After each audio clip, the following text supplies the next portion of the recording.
안녕하십니까. 사주상담가 중랑천입니다. 오늘은 사주 기초 강좌 7번째 시간으로 방합, 삼합, 반합, 그리고 지장간에 대해서 강의를 하겠습니다. 이 사주 기초 강좌라는 것이 모두 중요하지만 그 중에서도 오늘 하는 이 방합과 삼합, 이 지장간 이런 것이 가장 중요하고 기초 중에 기초라고 말씀을 드릴 수가 있겠습니다. 우리가 이제 머지않아 사주팔자를 딱 보고 분석을 해야 되는데요. 사주를 분석할 때 가장 기본이 되는 내용이 바로 삼합과 방합이라고 말씀을 드릴 수 있습니다. 이 방합이라는 게 어떤 건지 우선 보겠습니다. 방합이라는 것은 방위를 나타내는데요. 동서남북 방위를 나타냅니다. 지금 이 그림을 보시면 이 동그란 게 이제 태양이고요. 그리고 지지라는 것이 계절을 나타내고 절기를 나타낸다고 말씀을 드렸잖아요. 그래서 1년이 12달이기 때문에 그 자축인묘, 진사오미, 신유, 수레라는 것이 각각의 이 1년 12달을 나타내고 있는데요. 인이 이제 음력 1월부터 시작이 되는 거죠. 그래서 인묘진, 사오미, 신유술, 해자축 이렇게 됩니다. 그리고 계절이 이제 봄, 여름, 가을, 겨울 4계절이 있는데요. 우리가 흔히 분기라는 말을 쓰잖아요. 뭐 1사분기, 2사분기, 뭐 3사분기, 4사분기 이런 말을 많이 쓰는데 이 분기라는 것이 결국은 계절을 나타내잖아요. 그러니까 봄, 여름, 가을, 겨울로 이 1년을 4번, 4개로 그러니까 3개월씩 나누는 것을 말을 하는데요. 그 분기하고 똑같습니다.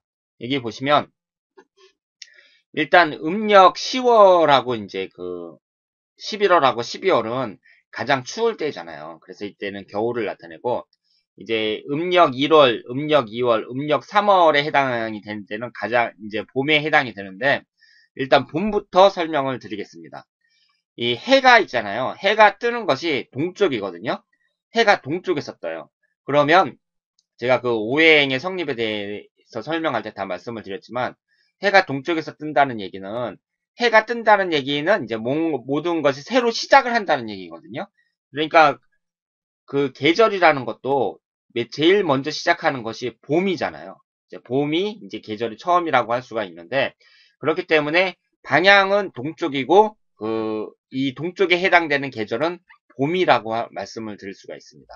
그리고 봄이 되면 이제 그 땅에서 새싹이 이렇게 올라오잖아요. 그렇기 때문에 목화, 금수, 목화토금수 이 오행 중에 이 봄을 나타내는 것은 목기운이라고 말씀을 드릴 수가 있습니다.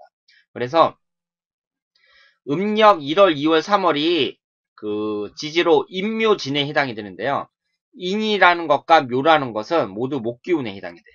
그래서 인은 양목에 해당이 되고 묘는 음목에 해당이 되고 이 진이라는 것은 이 토기운은 그 4개의 환절기를 나타낸다고 했잖아요. 이 진술, 충미 이 4가지가 이 토기운은 모두 환절기를 나타냅니다. 그래서 봄을 나타내는 1, 2, 3월은 그 인과 묘, 목을 나타내는 인과 묘가 있고요. 그리고 환절기를 나타내는 토기운이 하나 있습니다. 그래서 이 인묘진을 이 목국이라고 하고 봄을 나타냅니다. 방향으로는 동쪽을 나타냅니다. 그리고 이제 해가 이제 아침에 떠가지고 동쪽에서 떠가지고 남쪽에 이제 낮에 남쪽으로 딱 떴을 때 그때가 가장 뜨겁거든요. 그렇기 때문에 이 가장 더울 때 음력 4월, 5월, 6월 이때를 이제 여름이라고 말을 하고요. 여름에 해당이 되니까 가장 뜨거울 때니까 불화자를 써서 이 오행에서는 화기운을 나타냅니다. 그리고 방향은 남쪽을 나타냅니다. 그래서 이 사오미 세 개가 이제 화국을 나타낸다고 말씀을 드릴 수가 있고요. 사는 음화를 나타내고 오는 양화를 나타내고 이 미라는 것은 이 환절기에 해당되는 토기운이라고 말씀을 드릴 수가 있겠습니다. 그래서 인묘진 목국, 사오미 화국 이렇게 말씀을 드릴 수 있겠습니다. 그리고 이 음력 7월, 8월, 9월에 해당이 되는 게 이제 가을인데요. 해가 이제 서쪽으로 지잖아요. 해가 서쪽으로 진다는 얘기는 이제 해가 처음에 동쪽에서 떴다가 서쪽에서 진다는 얘기는 이제 끝난다는 뜻이거든요. 그러니까 이 금이라는 것이 제가 이전에도 말씀을 드렸지만 이 쇠라고만 해석을 하면 안 되고요. 결실, 결과 열매, 뭐 이런 걸 나타내거든요. 그러니까 그 가을이 됐을 때 사람들이 이제 추수를 하고 그 농사를 지은 그 결실을 얻기 때문에 이 금이라는 것이 가을을 나타낸다. 그리고 방향으로는 서쪽을 나타낸다. 이렇게 말씀을 드릴 수 있습니다. 그래서 이 신이라는 것은 양금을 나타내고요. 그리고 유라는 것은 음금을 나타냅니다. 그리고 환절기에 해당되는 이 술이라는 이 토기운이 여기 들어있다. 이렇게 말씀을 드릴 수 있겠습니다. 그리고 겨울이 되면은요. 겨울이라는 것은 춥잖아요. 그러니까 물은 춥잖아요. 물속에 들어가면 찬물을 생각했어요. 찬물을 생각하면 이 강물이라든가 바닷물이라든가 이런 거 보면 차갑거든요. 그러니까 차가운 겨울을 나타내는 것이 바로 수기운입니다. 그리고 해가 이제 동쪽에서 떴다가 서쪽에 졌어요. 그리고선 이제 밤이 되거든요. 그럼 해가 없어지고 이제 달이 떴어요. 그렇게 추울 때, 그러니까 해가 지니까 춥지요. 그래서 겨울을 나타내고 수기운을 나타내고 방향으로는 북쪽을 나타냅니다. 그래서 이 겨울을 나타내는 것이 해자축이라고 할 수가 있고요. 이 해라는 것은 음수를 나타내고 자라는 것은 양수를 나타내고 축이라는 그 환절기를 나타내는 토기운이 하나 들어있다. 이렇게 말씀을 드릴 수가 있겠습니다. 그래서 해자축 수국이 형성이 됩니다. 그래서 이 방향에 따른 이 방압을 살펴보면 처음에는 이제 목국일 경우에 처음에는 목기운이 이렇게 들어와요. 그리고 마지막에 그 환절기에 해당되는 토기운이 들어있습니다. 여름 화국을 보더라도요. 4호라는 이 그 화기운이 있다가 마지막에 세 번째에는 꼭 토기운이 들어오죠. 이 신유술도 술이라는 토기운이 마지막에 들어옵니다. 해자축도 축이라는 토기운이 마지막에 들어오죠. 그러니까 계절과 계절을 연결하는 이 환절기에 해당되는 토기운이 마지막에 이렇게 있다.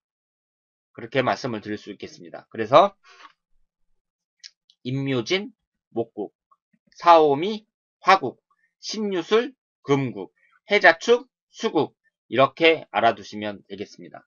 그러면 여러분들이 이제 이걸 처음 보시는 분들은요. 그러면 합이라는 게 그럼 어떻게 된다는 얘기냐 이렇게 궁금하실 텐데 만약에 우리가 이제 사주를 분석을 할 때 그 사주 안에 해자축 3개가 들어있다. 그러니까 지지가 4글자인데 이 4글자 중에 해자축이라는 이 지지가 3개가 있잖아요. 그러면 이 해자축을 전부 다 금국으로 보는 거예요. 그러니까 축이라는 것은 이제 토기운이라고 하더라도 이 3가지를 전부 수기운으로 보는 거죠. 한번 예를 보겠습니다. 여기에 보시면 지금 음력 1983년 11월 12일 4시에 태어나신 분이거든요. 이분이 이제 정축일주고요. 지지에 보면은 그 연지는 개해년에 갑자월 정축일 을사시에 태어나신 분인데 지지 4글자 중에 해자축 이 3개가 있잖아요. 그러면 여러분은 이걸 딱 보시고 한눈에 방합이구나.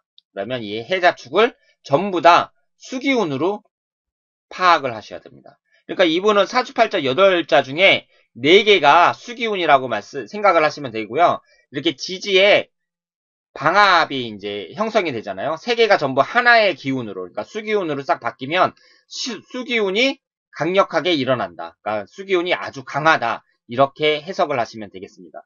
그러니까 사주팔자를 이렇게 볼 때 사람들이 이제 어떻게 감명하냐 그러는데 이런 것이 바로 기본이 될 수가 있죠. 사주를 딱 보면서 이게 방합이구나. 해자축 수국이다. 이런 것을 재빨리 간파를 하셔야 합니다. 그래서 방합이라는 것은 다시 말씀드리자면 이 방향에 따라서 동서남북 방향에 따라서 이게 이제 계절을 나타내고요. 그리고 이 오행에 따른 목기운, 화기운, 금기운, 수기운을 나타낸다. 그래서 임묘지는 목국, 사오미는 화국, 신유술은 금국, 해자축은 수국이다. 여기 이렇게 알고 계시면 되겠습니다.